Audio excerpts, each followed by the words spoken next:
When facing a storm, people are always stronger when they face it together. And the crisis we are living now, all the changes, at least have the merit of opening our eyes to that fact. We have less money, definitely. The planet's resources are running out, that's obvious. But there is a solution. Sharing. And since our leaders have failed and the pyramid is turned upside down, it's you and me at the base now.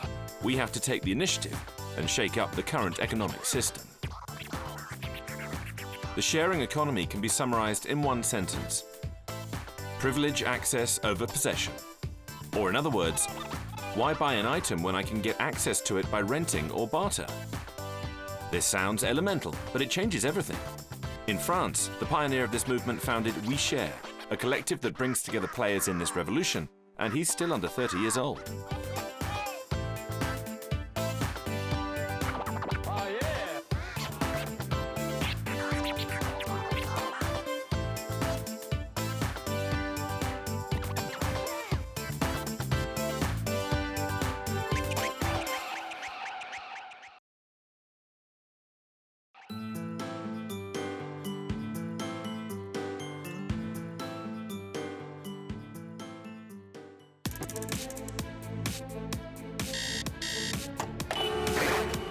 This morning, our week starts off with the noise of engines, traffic jams and exhaust pipes, a daily stress for the 18 million French people who use their car every day.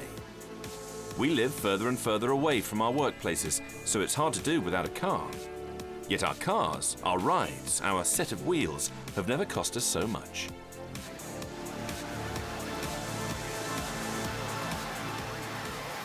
Place de la Concorde, a magnificent sight but a nightmare for motorists. Without a doubt, the individual car's symbol of consumer society has always been and still is a vector of social status, an exterior sign of wealth. Well, these days it's a very costly symbol for society as a whole and, of course, for individual motorists. Between repairs, overhauls, insurance and parking, the use of a car adds up to more than 6,000 euros per year. And do you know how much time our cars sit without being used? Over 92% of the time. That means 8% of use time for 6,000 euros. That's a pretty expensive social status, isn't it? We owe the repossession of our streets, Amsterdam style, first and foremost to the good old bicycle. The first bike sharing in France began 9 years ago. Since then, the whole country has taken to it, and Barcelona, London and New York have followed our example. 500,000 bikes are shared every day around the globe. Then the sharing system tackled the untouchable, the sacrosanct automobile, which fell from its pedestal and became a simple means of transport for rent by the hour. Autoliv in France, Zipcar in London, Common Auto in Canada or Car Club in Singapore, 3 million motorists are driving in share mode throughout the world.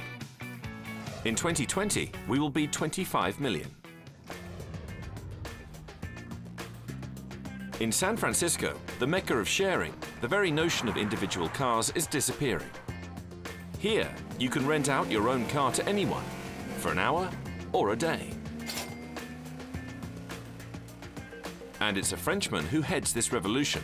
And by the way, Google and General Motors have invested in the company.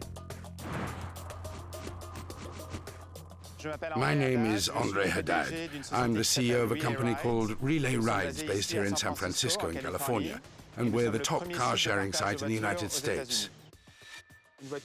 A car that is shared takes 14 cars off the road, whether you count the level of pollution generated by the manufacture of the vehicle or just the use of the car.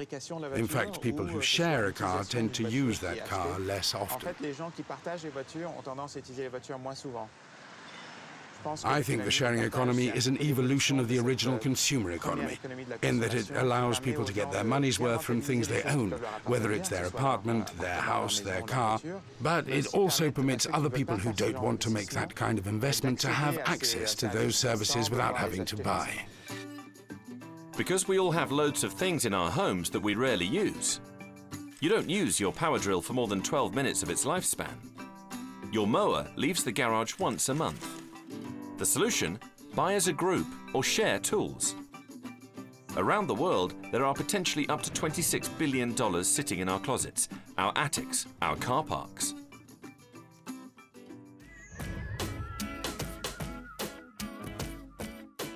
From the car to the office, there is only one door to slam. Except that today, for a mobile generation, freelancers or temporary contract workers, the office has disappeared, and it's often every man for himself.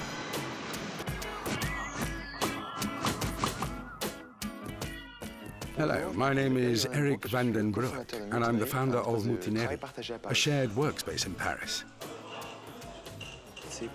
These people, instead of working alone in their own homes, decide to share an office, a workspace, to split the cost, but above all to meet a community of independent professionals with different skills and talents that complement each other, and to create relationships among them.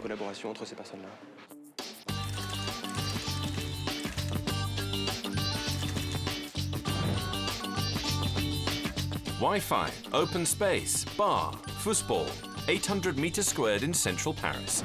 To join the group, count on paying €25 a day or $300 a month. A cool but serious working environment, a concept that comes from San Francisco. I help people get into MBA programs and master programs throughout the whole world. The other day I was working on my logo, and then I got help from a guy that studied music, and so he thought about the syllables, and I mean, people think about things that I just don't think about necessarily by myself. We're not really meant to be alone, I don't think. And so, I mean, and this kind of goes to prove it. I mean, people are happier when there's other people around them. The key to success is the network, the community. The result, co-working is exploding, with the number of sites doubling each year. In France, there are already 150 and more than 4,000 worldwide.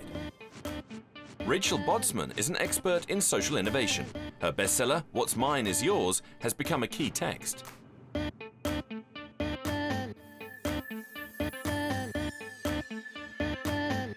The way we go about our daily lives is, particularly the way we work, is going to be completely different. So at the moment, there's around 4 to 5 co-working spaces opening every single day. So this idea of a centralized office or a place that you just go to work and are quite isolated from people will become an obsolete idea for many parts of the economy. What will happen is we'll have a far more mobile workforce that will find places and environments and people to connect with in a much more on-demand fashion. Commuting, working, and also eating. Meals, dining. This is an excellent opportunity for sharing, to discover new dishes. And it starts right on your street, at your neighbour's house. Salut Antonin. Ça va? Oui, très bien. Merci. This evening, let's dine with Cedric, who had a very simple idea. Allow the amateur cook to prepare a meal in his or her own home for strangers or tourists. Hello. This is Antonin. Nice to meet you. Lena. I'm Antonin. Hi, Julia. Nice to meet you. This is the principle of Cookening. Transform your living room into a restaurant for a night. Anyone can sign up on the internet to accept clients or become a client and dine at home. In his regular life, Cedric is a webmaster, one who is passionate about cooking. Once a week, he organizes dinners open to anyone. The meals are billed at cost, and the booking site charges a fee, just a bit over 15%. The Cookening site offers more than 75 active cooks in France, 5,000 members, and 1 dinner per day is organized. Each host determines the contribution. For example, I'll do a dinner with entrée, main dish, cheese, dessert, and wine. So I usually request 35 euros. The 2 primary objectives are to receive guests and to share our time and our cuisine with them.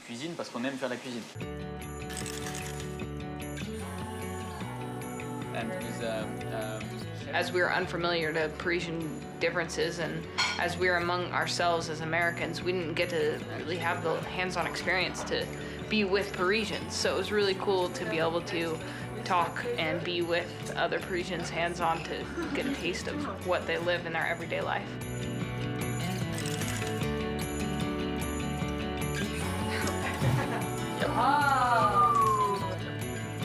If you really want to connect with people, there are 2 things you do. You always do it over food and a fire. The fire is secondary, but food's most important. What we're having tonight, it's very old.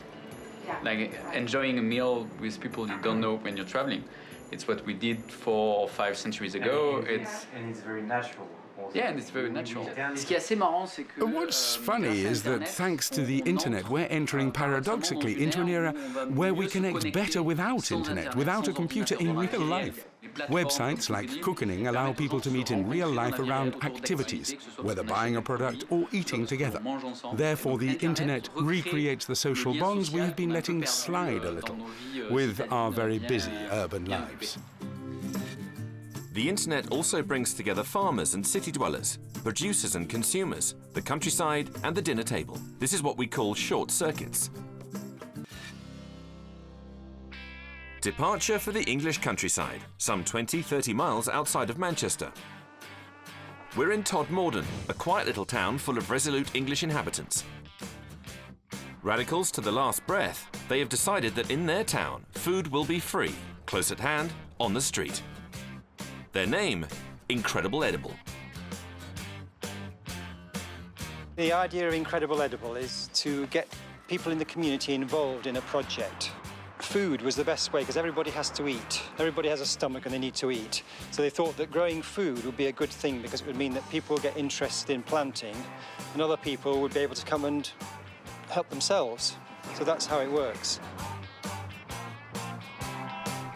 Roundabouts, parking lots, footpaths turned into kitchen gardens. More than 100 vegetable plots bloom throughout the city. The person who came up with this brilliant idea still lives in the area, just a few kilometers away on his incredible farm. I'm Nick Green. I'm one of the founder members of Incredible Edible Todmorden, and now I run Incredible Farm, also in Todmorden.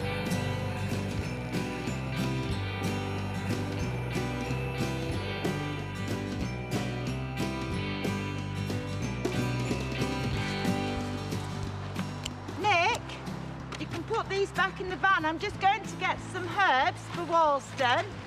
There's no, I have to pay money to be a member. There's no, I have a membership card. There's, I want to help, or I want to plant something, or I want to exchange something, or swap. Everybody's included. When we first started doing this, people said to us, aren't you afraid that people are going to steal them? And we said, well, actually, it's not possible. It's not possible to steal what you've already given away. Nick Green, appropriately named, has converted dozens of his co-citizens into gardeners who plant carrots, zucchini, pumpkins and herbs of all kinds. Berries, coriander, parsley, more fennel. This is our favourite. We love this. Have you tried it? It's great. I don't know what this is. It's big.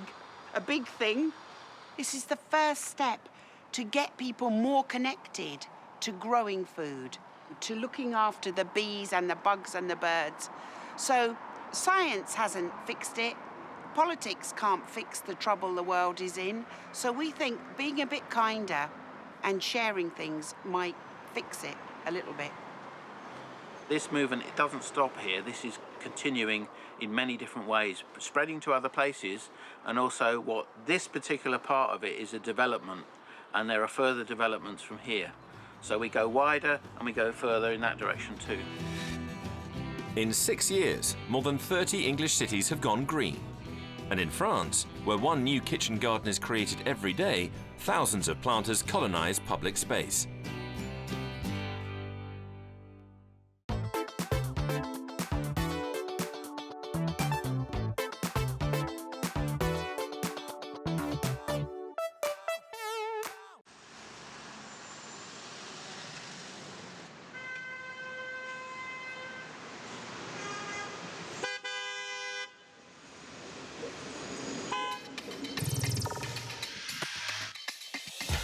The real sharing revolution, in my opinion, is that of education. Learning and teaching is the basis of every exchange. Internet will shape the schools of the 21st century, and new communities will allow everyone to learn and progress in their projects in a collaborative way. The best teachers in the world, for free and at home. It's in California that the future of education is being developed. Launched by Stanford professors, Coursera is a website of online courses open to everyone. The largest amphitheater in the world. 6 million students. 500 courses taught by 100 universities: Harvard, Singapore, Tokyo, Tel Aviv, Beijing, HEC, or Polytechnique. All that after just 2 years. Hello, I'm Daphne Kohler from Coursera. Many people have limits of different kinds: financial limits, geographic limits. Sometimes it's health limits, people who for health reasons can't go and study, family constraints that limit them from having access to education. We would like to provide people with access to education that transcends all of those limits. All of us here at Coursera, we come into this with the feeling that education should not be a privilege of the few, but it should be a basic human right. This is Stanford, one of the top universities in the world. A 32 square kilometre site shared by 20,000 students, of whom 20% are foreigners. Here they form the elite, as only 7% of applicants are admitted, and they have to pay more than $10,000 per trimester. Maya Adam is a professor of biology and nutrition. Most of the students sitting in this auditorium will be in debt for life just to do her course. Statistically, one of them is going to become overweight or obese just because of the fact that they live in this environment, in this country. But Maya has 40,000 other students, and they do not pay anything to listen. Once her class is over, she records it and distributes it for free on the internet, on the Coursera online courses website. For our children to eat it. Some courses even issue a certificate after you take a final exam, which requires a fee. The sharing of education is great, but it has its limits, and to earn a diploma from Stanford, you still have to pay a price. 1 in 3 American children living in the United States is currently overweight or obese. I think education has a great potential to unify the world. If we can make education more accessible to everyone around the world, then we can really cross borders and reach out and become more of a global community rather than separate countries all working on our own to achieve our own goals.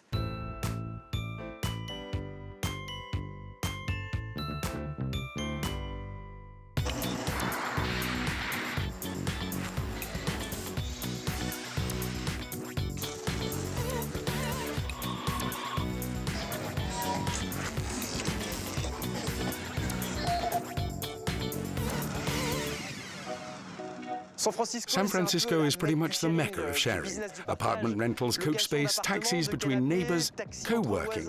All that was born in the shadow of the Golden Gate.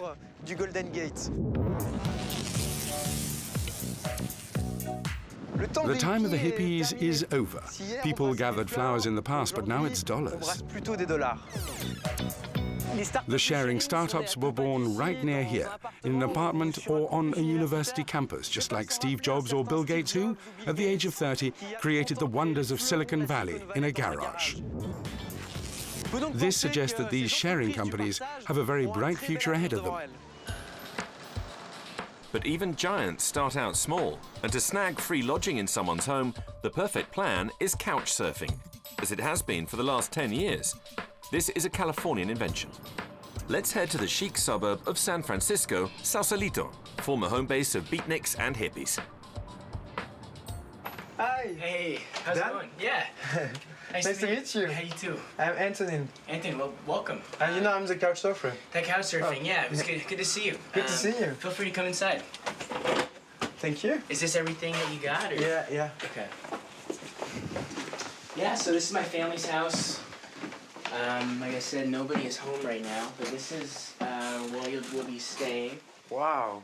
Yeah, this is normally my room, but we have an extra bed. Is it your room? Yeah, it's my room. Come on, I don't want to use your room. No, it's okay. I feel bad. No, it's actually like, I had a lot of people were very hospitable when I was doing couch surfing, and I would feel kind of bad if you didn't get something nice when you're staying here and stuff. So you started couchsurfing for the first time in South America? Yeah. I only surfed maybe like 2 or 3 times in South America. Okay.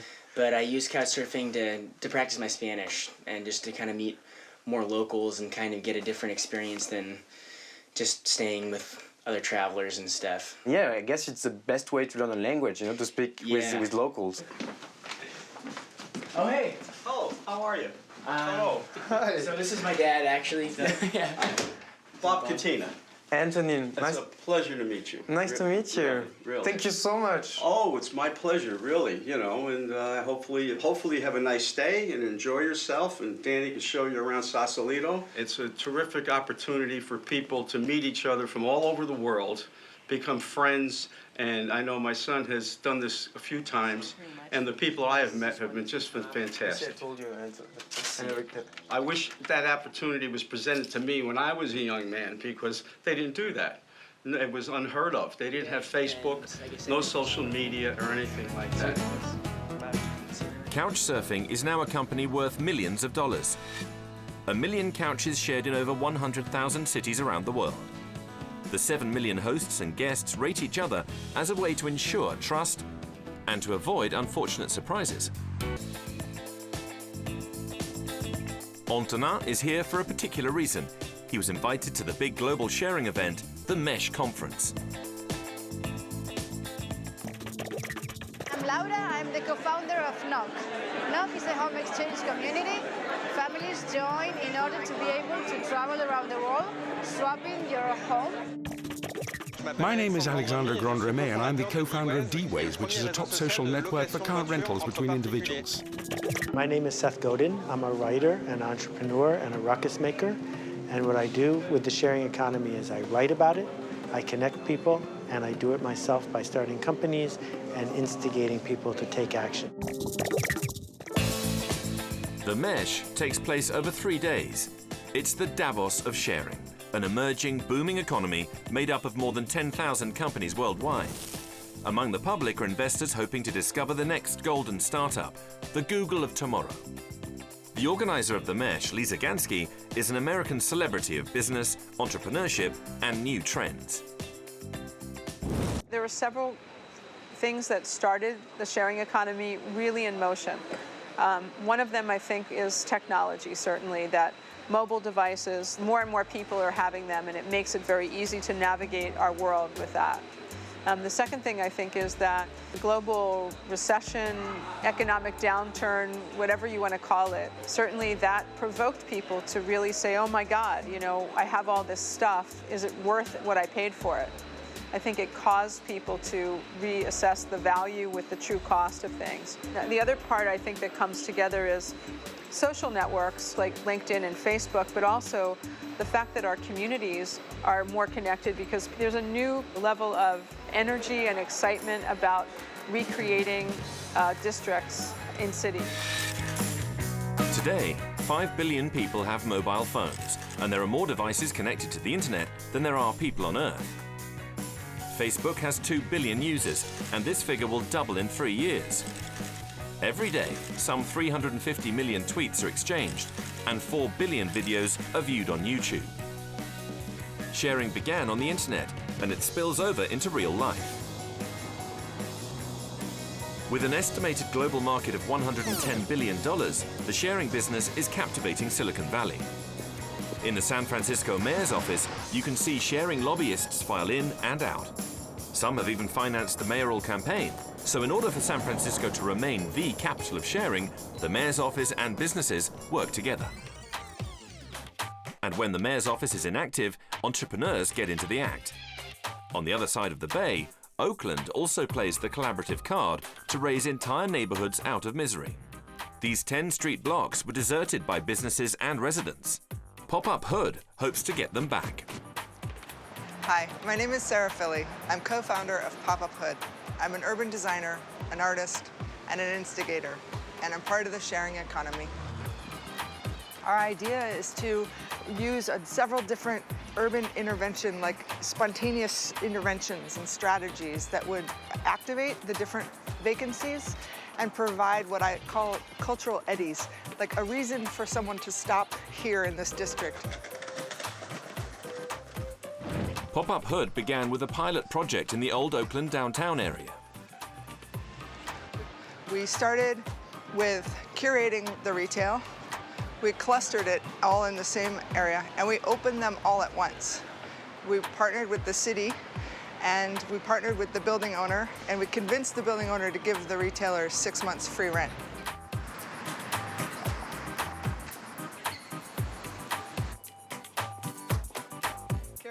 The spectacular thing about the pop-up hood is that as a small business owner, it's really hard to do everything by yourself. You know, you're doing everything literally from washing to the floors to doing the books, you know, the accounting, everything. And so it's really nice to be able to have, first of all, an instant community of shops and an instant community of fellow business owners, but also people who you can talk to and you can get ideas from and who can help you. We can kind of pool all of our resources together, kind of stick them on the table and then, you know, help each other out in the different ways. I mean, we even share Wi-Fi, you know, we share paper, with things like that. Just a lot of the small little things and the larger things too, you know, with social media. We do a lot of collective marketing. We're just there for one another. You know, we're there for moral support and for physical support.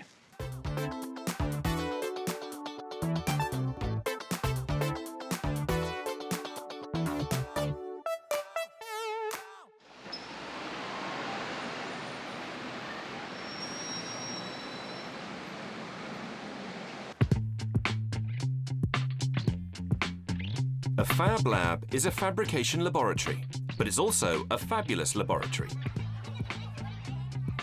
In this workshop, open to all, you can create anything and everything: a camera, a piece of furniture, an aquarium, and many other things.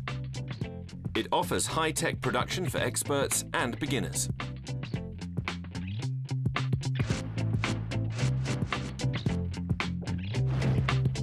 Jean-Michel Molinard, Fab Lab manager of the Grenoble Fab Lab. We realize that people often do not know how things are made. They don't know, or they no longer know, in fact, how objects in the world around us are made. So here, we explain technology to the general public. We explain that it's not dangerous or difficult or complicated, and we can all visualize something in our brain, and then put it out and obtain the physical object. Laser cutting machine, thermopress machine, digital milling machine. The Fab Lab is not science fiction. These tools are available to hire for €10 an hour. Small startups, young people that want to start a business but could never afford to buy a machine that costs €30,000, well, they can come here to Fab Lab, where they can build prototypes and where they can imagine many more products. On one condition, though: everything that comes out of these Fab Labs must remain in the public domain. They can never be patented, and everyone must be able to make use of them for free. On the internet, plans are freely exchanged in the form of digital files. This is what open source is all about. Open, self-surface knowledge and technology becomes a common good, which is infinitely reproducible. Today, there are 350 Fab Labs around the world that produce and exchange digital files.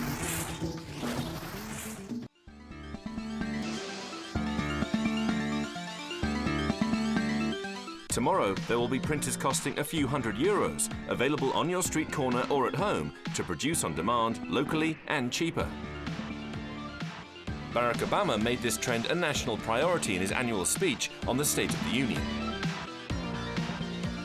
Last year, we created our first Manufacturing Innovation Institute in Youngstown, Ohio. A once shuttered warehouse is now a state-of-the-art lab where new workers are mastering the 3D printing that has the potential to revolutionize the way we make almost everything. So tonight, I'm announcing the launch of 3 more of these manufacturing hubs, where businesses will partner with the Department of Defense and Energy to turn regions left behind by globalization into global centers of high-tech jobs.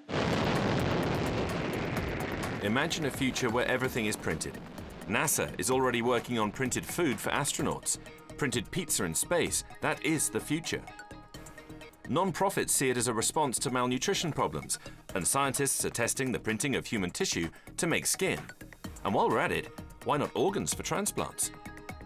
In an odd twist, last year a man from Texas created and distributed a gun you can print yourself. Jeremy Rifkin, a former advisor to Bill Clinton, is a forecasting specialist. According to him, the third industrial revolution will be green and collaborative.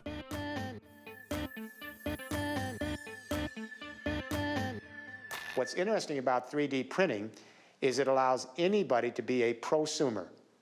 We think of a seller and a buyer. Here, you become a prosumer, and that is, you not only produce your own products, you can actually then use them or share them with somebody else.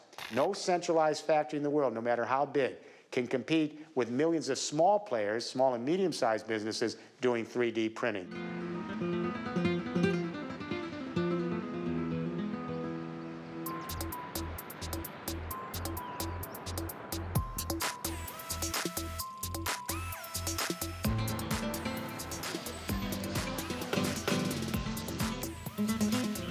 While awaiting the revolution promised by Obama, let's start by finding lodgings. Sharing, in XL mode, was born on the shores of the Mediterranean, in Barcelona. This is the first solar house to emerge from a Fab Lab.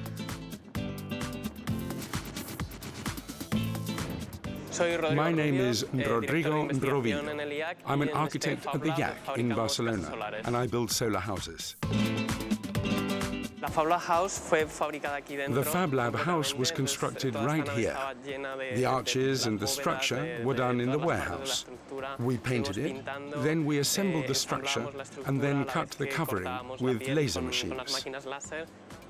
The pre-production here in the factory workshop lasted a month, and assembling took 10 days.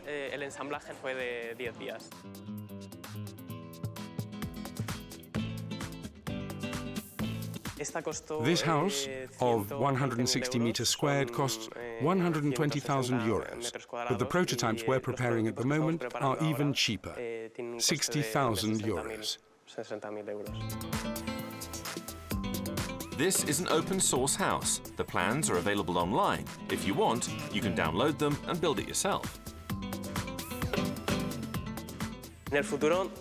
In the future, all objects and knowledge will be produced by networks, and not in the traditional hierarchical manner we have seen up until now, but more by sharing knowledge and tips.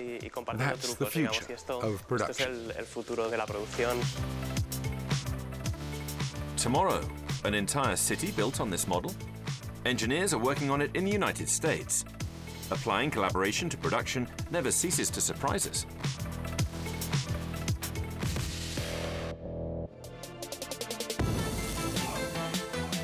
In North California, in Seattle, the birthplace of Boeing and grunge, business and creativity have always gotten along well.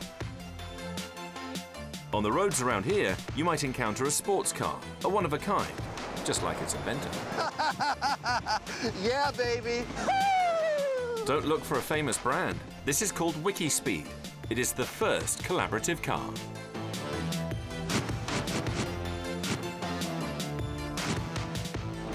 Hi, I'm Joe Justice. Welcome to Team WikiSpeed. I was never a car fan, but I wanted to be an inventor. I wanted to make the world a better place, and I wanted it to cost less, to have safe, environmentally friendly things. We want people to be able to get anywhere they'd like to in the world sustainably and affordably, so that the access to travel across the country, across the planet, is not something that only a few wealthy folks have access to. A car for everyone, designed by everyone, and for less than $20,000. This is the WikiSpeed promise, made in this workshop by Joe and his friends, engineers, weekend mechanics, and volunteers. We could put a fuel door right here, and you'd need to be big enough to reach down in, undo the fuel tank, and then get the filler hose in. So it'd be fairly large, but we could. We're able to have a car on the road and tested currently in about 3 months in our prototype stage. If we had people working full-time, we could do it in less than a week. But right now, team members spend about 2 hours a day here, mostly on Thursday nights and Sunday days, after their day jobs. Objective: use the collaborative ethic to divide by 10 the turnaround time to manufacture a vehicle. Normally, it takes between 3 and 5 years to get a car from design to dealer. In 3 months, WikiSpeed built a prototype that consumes less than 2 liters per 100 kilometers, reaches 200 kilometers an hour, and got 4 stars in crash tests. It's roadworthy, and people are already ordering. Today, the WikiSpeed network has groups in more than 20 countries, and they exchange and improve the WikiCar plans for an average fee of $10 per month. The aim: multiply WikiSpeed workshops around the world and teach people.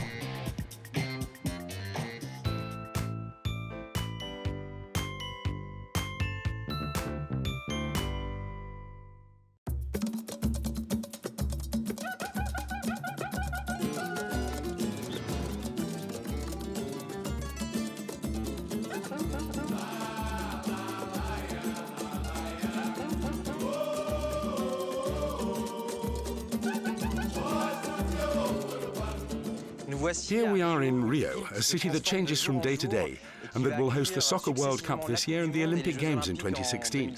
So why Rio? Why Brazil? Brazil is probably the country with the greatest potential for a collaborative economy in the world. It has a culture based on mutual support, generosity and sharing. Here the internet is experiencing spectacular growth, and soon there will be 100 million users logging on every day. Social networks are also booming. Brazil is the most represented nationality on Facebook, just after the United States. Over a period of a few years, Rio has become a very expensive city. Ever since the favelas were pacified, the cost of real estate has been exploding, to the point that in some areas prices have quadrupled in barely 3 years. So, faced with this situation, new sharing opportunities are emerging, such as homestays, with the difference that, unlike Couchsurfing, you can also rent an apartment or home. Here, the main hotel in the city is a website, and it's called Airbnb. Airbnb is the biggest success of the sharing economy, an American dream. In 2007 in San Francisco, Joe Gebbia and Brian Chesky were having trouble paying their rent. One weekend, when all the hotels were full, they had a simple idea: install an inflatable bed in their living room and rent it to tourists. As a bonus, they offered breakfast. Air, bed and breakfast. Airbnb.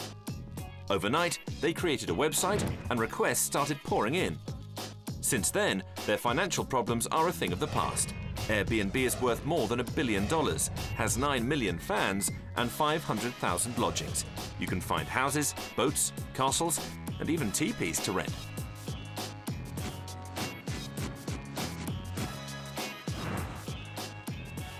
My name's Joe Gebbia, and I'm a co-founder and chief product officer at Airbnb. I work with the team to bring the sharing economy to the rest of the world every day. Rio is one of our fastest growing markets in South America. Rio is one of the top global travel destinations in the world. It's beautiful beaches, of course, amazing landscape, and people who love their culture. And I think what you'll find on Airbnb is that some of our most exciting destinations are in cities where our community and the culture of that city love to share their culture. Hello, welcome to my home. I'll show you around.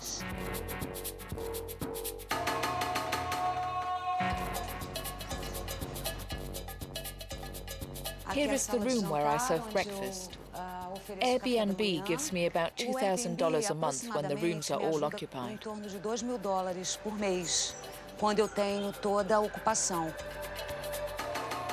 The majority of people who rent on Airbnb, this is not their primary source of income, right? They have some other primary source of income. This is supplementary. This is the income that helps them start saving for their kids' college education, that helps them start to pay down their home.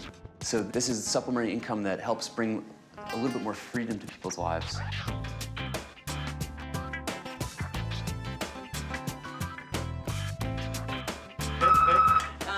Alô? Oi. Subindo gringo. Tá bom. Hello, don't be scared. Hi. Nice to meet you. Good to meet you. Welcome.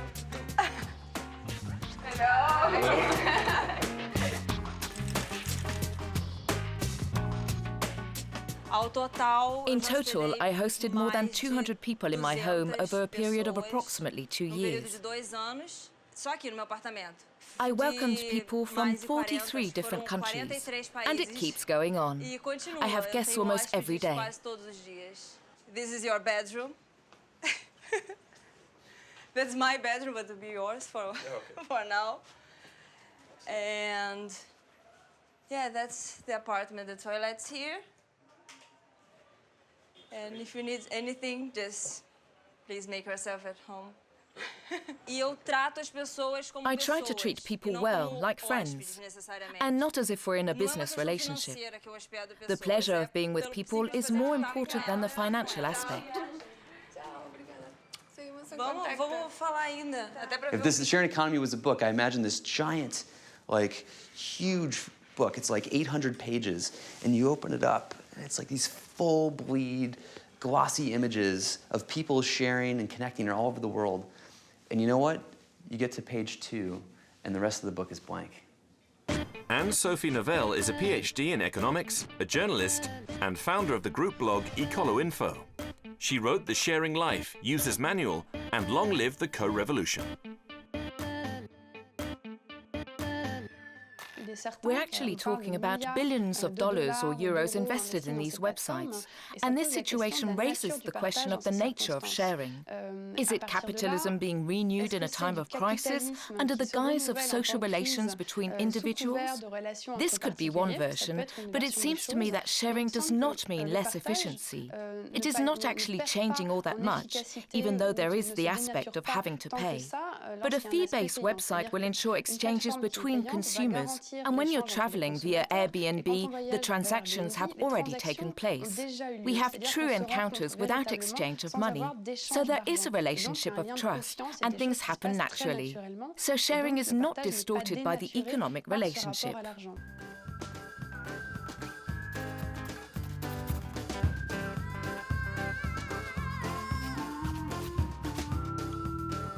On this farm, which hosts 200 woofers per year, people with different nationalities live together for free, for a few days or weeks. Belgian, Argentinian, French, Brazilian or Swiss, they are hosted in return for a few hours of work. My name is Victor, and I live in Sapucaia, Brazil. I work in ecological agriculture. We've worked here for 2.5 years, but we started offering woofing after 6 months, and immediately people started coming. Desde 6 meses, mais ou menos, a gente se inscreveu no woofing e começou a aparecer gente. Epa, ça marche. I try to spend my free time learning, and at the same time it makes me feel good to work, doing something other than cooking, which is my profession. I see how the process works, how to get good vegetables, to work with good products. There are young people and people who are a little older. They're all very enthusiastic, interested, and open to the idea of learning and exchanging things. Shearing sheep in New Zealand, harvesting coffee in Colombia, or making cheese in Normandy. Today, woofing takes place on more than 4,000 farms in 60 countries, allowing people to have a sharing experience in exchange for food and lodging. Pure grassroots tourism. Un tout petit peu, ouais. Là, lui, il va tirer un petit peu. Un petit peu. Ouais, nickel. Epa! Ah, bah, parfait! Yeah. Ah, quel enfant! C'est bon ça! This cultural exchange is interesting because there's no connection to money. The exchange takes place in our daily life. We exchange everything, even the way we cook. Epa, la primera pizza!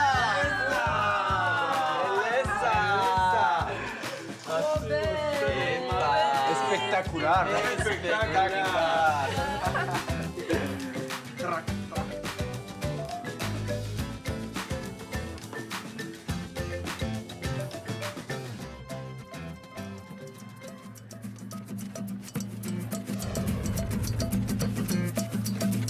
Brazil is where applied collaborative policy first started on a large scale.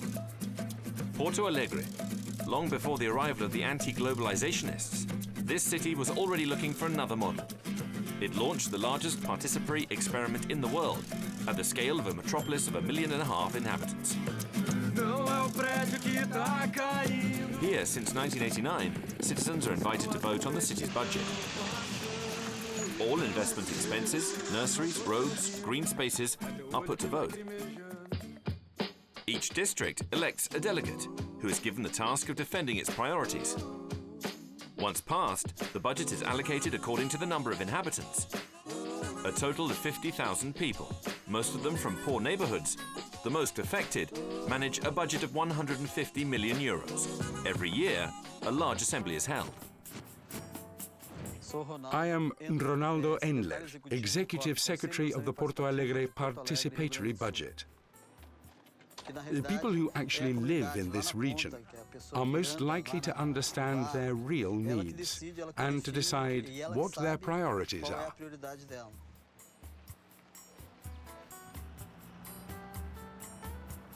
In poor neighborhoods, participation is massive because the population does not have access to basic services. More than 300,000 people live in slums like this one. Vila Unidao is just one of the 200 favelas in the city. Last year, only some of the inhabitants could be relocated. And the luckiest now live a few miles from here, in those apartments, where they will soon become owners.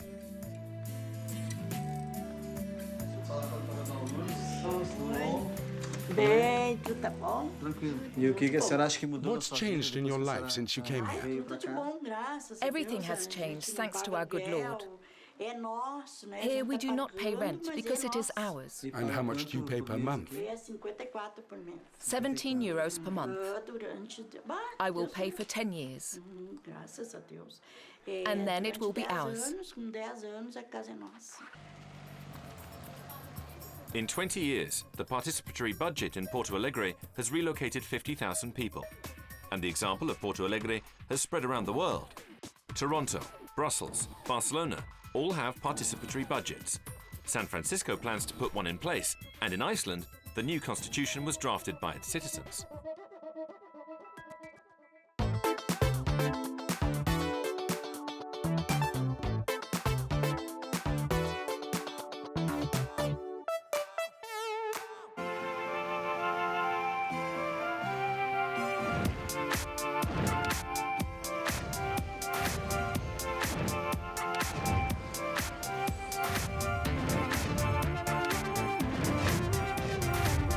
Surprisingly, culture is also becoming collaborative.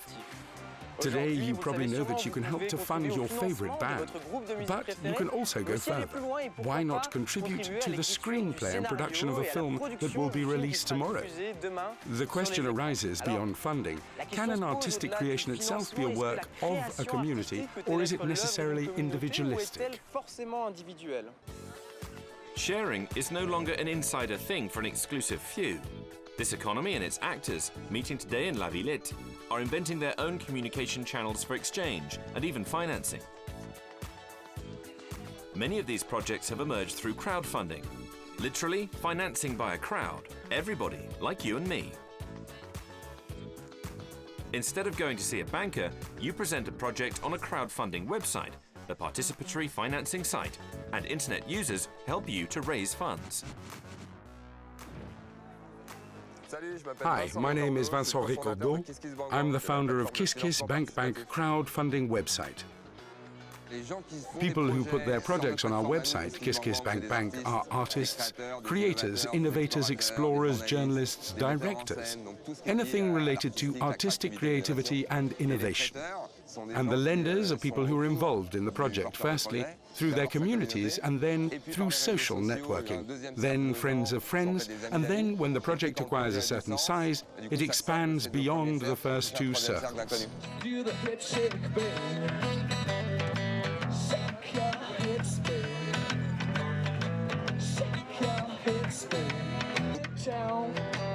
Crowdfunding is a bit like the patron of the digital era. It covers 4 different types of funding. Investing, in exchange for shares in the company or project and a profit-sharing plan. Lending money, which will be repaid with or without interest. Donating, without expecting anything in return. Donating in exchange for compensation.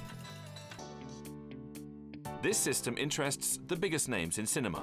Ridley Scott, David Lynch, Ron Howard, Luc Besson, Spike Lee, Tim Burton, Coppola, or Jean-Luc Godard. Everyone's getting involved. It allows them to finally overcome the demands of studios and producers. In the US, the writer of the series Veronica Mars managed to raise $2 million in 48 hours, a record, and thus convince her producer to adapt the series to the big screen. In 2013, crowdfunding was the solution for 2 million projects, which raised $5 billion in total.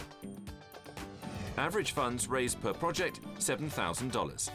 Aside from the US industry giants like Kickstarter, Rocket Hub or Indiegogo, more than 500 websites have already been launched. And participatory financing is expected to reach $120 billion by 2020.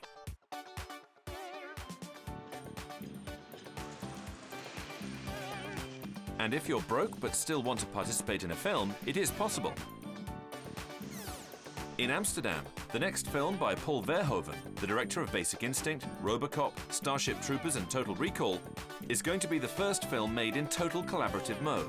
The concept is called entertainment experience.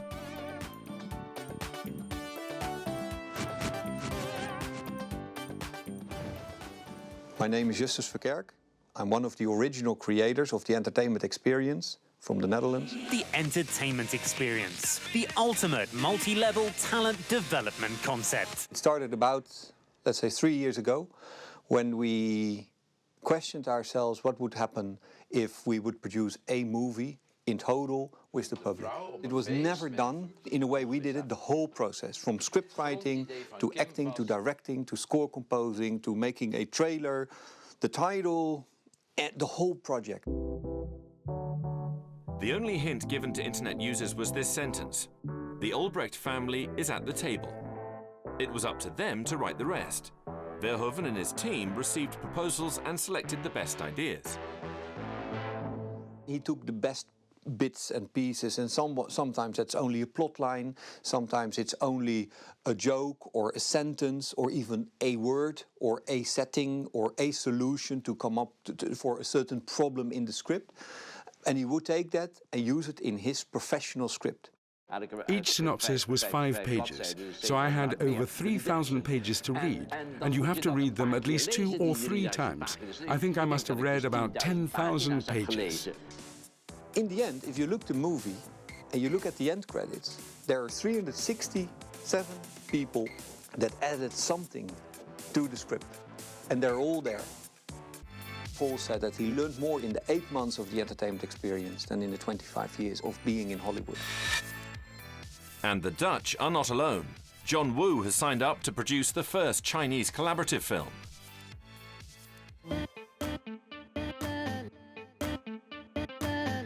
Instead of a work of art being an individual contribution in one moment in time and closed, they're now seeing art as a process that evolves. It's a collaborative experience where each individual player shares, adds to, remixes and edits and passes it along. So art is a process. It evolves over time. It's not a static piece of property that someone actually created in one moment. So that's why performance art is becoming very, very important. And we're seeing this shift in art across the board. It's a collaborative artistic culture that's emerging.